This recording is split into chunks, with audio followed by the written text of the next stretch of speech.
दोस्तों, अपनी क्षमता को पहचानना बहुत ज़रूरी है।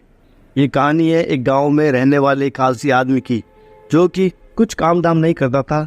बस दिन भर निठल्ला बैठकर सोचता रहता था कि किसी तरह कुछ खाने को मिल जाए।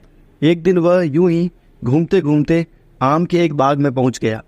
वहाँ रसीले आमों से लदे कई पेड़ थे। रसीले आम देख उसके मुंह में पानी आ गया और आम तोड़ने के लिए वह एक पेड़ पर चढ़ गया। लेकिन जैसे ही वह पेड़ पर चढ़ा, बाग का मालिक वहां आ पहुंचा।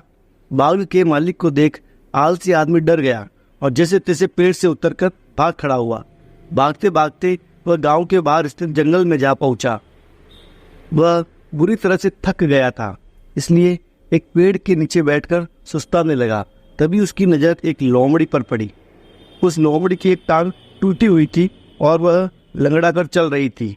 लोमड़ी को देख आलसी आदमी सोचने लगा कि ऐसी हालत में भी इस जंगली जानवरों से भरे जंगल में ये लोमड़ी बच कैसे गई, इसका अब तक शिकार कैसे नहीं हुआ। जिज्ञासा में वह एक पेड़ पर चढ़ गया और वहां बैठकर देखने लगा कि अब इस लोमड़ी के साथ आगे क्या होगा।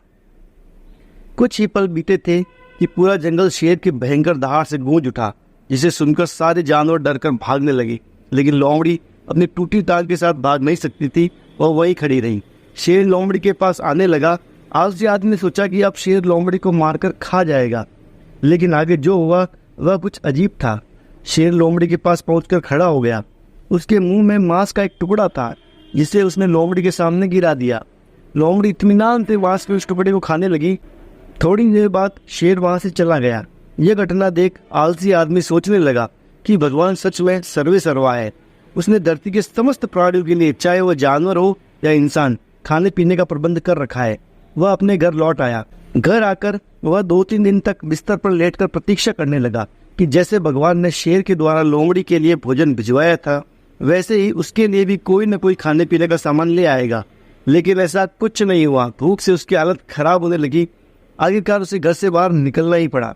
घर के बाहर उसे एक पेड़ के नीचे बैठे हुए बाबा दिखाई पड़े। वह उनके पास गया और जंगल का सारा वृत्तांत सुनाते हुए बोला, बाबा जी, भगवान मेरे साथ ऐसा क्यों कर रहे हैं? उनके पास जानवरों के लिए भोजन का प्रबंध है, लेकिन इंसानों के लिए नहीं। बाबा जी ने उत्तर दिया, बेटा, ऐसी बात नहीं है। भगवान के पास सारे प्रबंध है, दूसरों की तरह तुम्हारे लिए भी। लेकिन बात यह है कि तुम्हें लोमड़ी नहीं, शेर बनाना चाहते हैं। इस कहानी का मोरल ये है दोस्तों कि हम सबके भीतर क्षमताओं का असीम भंडार है। बस अपने अज्ञानतावश हम उन्हें पहचान नहीं पाते और स्वयं को कमतर समझकर दूसरों की सहायता की प्रतीक्षा करते रहते हैं। स्वयं की क्षमता पहचानिए, दूसरों की सहायता के लिए प्रतीक्षा मत करिए। इतने सक्षम बनिए कि आप दूसरों की सहायता कर सकें। धन्यवाद। Please like, share and subscribe our channel for more interesting videos. धन्यवाद।